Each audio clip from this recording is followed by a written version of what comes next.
हो नृपान। परशुराम जी क्या हैं? आज हमारे बीच के नेताओं ने उनको एक जातिवादी प्रतीक के रूप में स्थापित कर दिया। भैया परशुराम जी, हमारे परशुराम भगवान किसी एक जाति के नहीं हैं। भगवान परशुराम प्रत्येक हिंदुओं के लिए आराध्य हैं, प्रत्येक हिंदुओं के लिए आराध्य हैं भगवान परशुराम। जय जय परशुराम, जय जय परशुराम। एक ऐसी मानसिकता समाज में रखी गई कि भगवान परशुराम जी ने किसी एक वर्ग विशेष का विरोध किया। गुरु भाई गुरुदेव के पास ये बात आई कि भगवान परशुराम जी ने किसी एक वर्ग का विरोध किया, हम क्यों उनको स्वीकार करें? गुरु जी ने कहा कि भगवान परशुराम जी ने किसी एक वर्ग का विरोध नहीं किया, अपितु जो अन्यायी राजा थे, जो अन्यायी राजा थे, प्रजा के साथ अन्याय करते थे, सत्ता का जिनको अहंकार था, ऐसे राजाओं के अहंकार को उन्होंने तोड़ा था। जबकि उसी समय रघुवंश था, महाराज दशरथ थे, उन सबको क्यों कुछ नहीं किया, क्योंकि महाराज दशरथ जी अपने प्रजा की सेवा के लिए तत्पर थे। भगवान परशुराम एक आदर्श राज्य के प्रतीक हैं, आदर्श शासन के प्रतीक हैं। शापादपि सरादपि, जनता का लाभ यदि शास्त्र से होगा तो शास्त्र से लाभ कराएंगे, और प्रजा का लाभ यदि शस्त्र से होगा तो शस्त्र से कराएंगे। पहले हम अपना अधिकार शास्त्र के माध्यम से मांगेंगे, और जब शास्त्र के आधार पर हमारी मांगे नहीं मानी जाएंगी, तब भैया शस्त्र उठाने में हमें कोई गुरेज नहीं है। शस्त्र उठा लिया उन्होंने। तो भगवान परशुराम जी एक आदर्श राज्य पद्धति के, आदर्श शासन पद्धति के प्रतीक हैं। वो किसी एक वर्ग विशेष के विरोधी नहीं हैं। आज गुरुदेव के यहां पर आने से जंगल में मंगल हो गया है। अभी गुरु भाई से हम चर्चा कर रहे थे, गुरुदेव भगवान जो करते हैं अद्भुत करते हैं।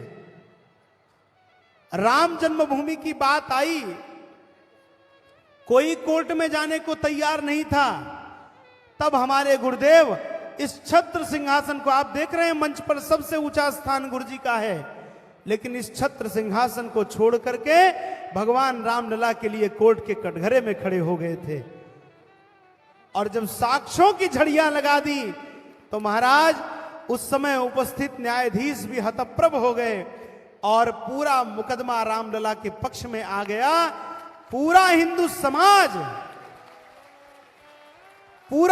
समाज पूज्य गुरुदेव का आने वाली कई पीढ़ियों तक, कई युगों तक ऋणी रहेगा। हमारे गुरु भाई जैसा धरोहर गुरुदेव ने इस राष्ट्र को दे दिया, जहां पर हमारी भोली भाली हिंदू जनता प्रभावित होकर विधर्मियों के यहां जाती थी, और एक प्रकार से कहें मुल्ला मौलवियों के यहां जाती थी। आज कम से कम लाखों की संख्या में पहुंचकर हनुमान जी की दंडवत लगा रही है। इसका श्रेय किसी को जाता है तो केवल पूज्य गुरुदेव को जाता है, जिन्होंने हमारे गुरु भाई को इतना क्षमतावान बनाया है। सबकी समस्या का समाधान बागेश्वर बालाजी महाराज कर रहे हैं। तो गुरुदेव का जन्म ही एक नई क्रांति के सृजन के लिए हुआ है। हमारे संजू भैया जब आए गुरु जी के पास, उन्होंने कहा गुरुदेव भगवान परशुराम जी की 51 फीट की प्रतिमा बनानी है। गुरुजी ने कहा देखो भैया, तुम हमारे बेटा हो और हम तुम्हारे गुरु के रूप में बाप हैं, तो हम कोई हल्का काम नहीं करेंगे। बाप बेटे मिलकर करना है तो 108 फीट की भगवान परशुराम जी की प्रतिमा स्थापित करो, जो पूरी दुनिया के लिए कीर्तिमान स्थापित हो जाए। और आज यहां पर भगवान परशुराम जी के 108 फीट की अष्टधातु की प्रतिमा के निर्माण का संकल्प हुआ है। चार धाम की यात्रा इतनी दुर्गम होती है। जो लोग चार धाम की यात्रा करके आते हैं, कम से कम 15 दिन बिस्तर में रहते हैं, और जब प्रसादी में भुंडे लग जाते हैं तब प्रसादी बांटने निकलते हैं, क्योंकि उसके पहले चेतना ही नहीं आती।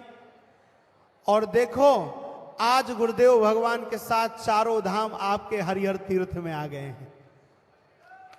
चारों धाम यही आपको दर्शन देने आ गए हैं।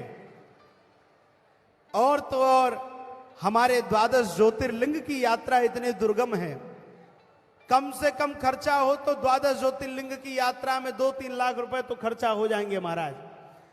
और आज गुरुदेव भगवान ने संजू भैया के माध्यम से यही हरिहर तीर्थ में 12 ज्योतिर्लिंग को विराजमान करने का संकल्प करा दिया है।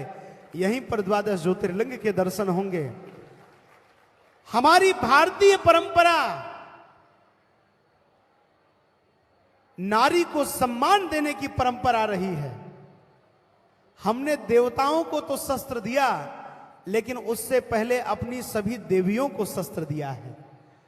जब देवताओं पे भी संकट आने लगता है, और हमारे राम जी का तो जन्म ही नारियों के सम्मान के लिए हुआ, चाहे मां अहल्या हो, चाहे मां सबरी हो, सबके उद्धार के लिए प्रभु प्रकट हुए। और तो और निराला जी ने जो राम की शक्ति पूजा लिखी गुरु भाई, उसमें राम जी ने हमारी भगवती को कितना सम्मान दिया कि जब रावण पर विजय प्राप्त करना था तो विजय प्राप्ति के पहले भगवान शक्ति पूजा कर रहे हैं। और भगवान ने भगवती के कमल से सहस्त्रार्चन का संकल्प लिया। 1000 कमल पुष्पों से भगवती का अभिषेक करना था। एक अंतिम पुष्प भगवती ने चुरा लिया, ले लिया भगवान की परीक्षा लेने के लिए। तो भगवान ने अपना बाण निकाला और बाण निकाल करके कहा कि मेरी मां कहती है कि मेरे नेत्र भी कमल जैसे हैं, तो लाओ इस नेत्र को निकालकर भगवती के चरणों में चढ़ा देते हैं। तो मेरे प्रभु देवियों के सम्मान के लिए अवतरित हुए।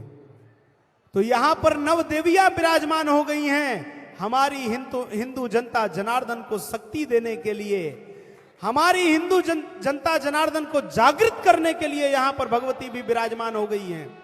तो भैया देखो, पूरे देश भर का तीर्थ